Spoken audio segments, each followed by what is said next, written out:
Grief makes us grow a thick skin, doesn't it? So you may not be feeling that because you may or may not be at this stage of your grief journey, but you may be in a very tender place, or you may be more advanced. However, I'm out here walking and it's kind of windy out, right? And I thought about, I have my leather coat on, which is my thick skin against the wind, right? And so what are the points of thick skin? Well, we learned that people are going to say things to us that we don't really appreciate and we have to deal with.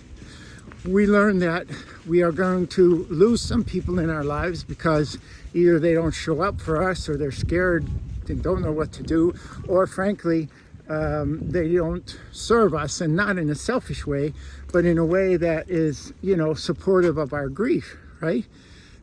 And that's our journey. So, I had a friend for 20 years that when my son passed away,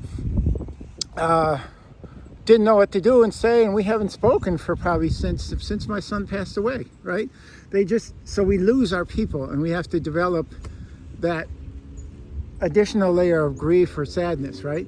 So the other things are that we begin to walk into a place where we have to put up with the daily feelings we have, whether we like them or not, and power through, right? And that's eventually when we come to a place of healing, probably through being supported by someone, that we start to begin having that thick skin. But there's so many other ways, right? We have to absorb that maybe we get laid off because we're not able to perform our job. And we have to take all these arrows. So this thick skin that we develop is really important for our well-being. And like I said, it sometimes takes time to get to that place, but it's a place that we have to get to. And it also helps us.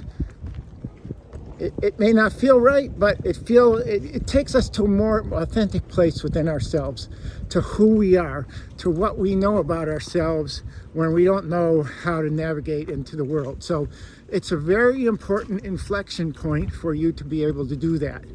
And it's not something that, well, sometimes you consciously have to do it, but in general, it's a point where you start to feel it. It's something that your body and your mind call you to, and sometimes it takes a while to get there. I hope you found this helpful.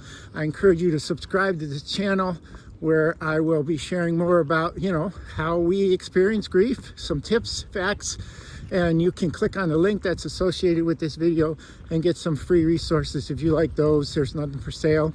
I'm Harold Polis, encouraging you to first survive, then to strive, and eventually maybe even thrive. Thank you for listening. I look forward to seeing you on my next video.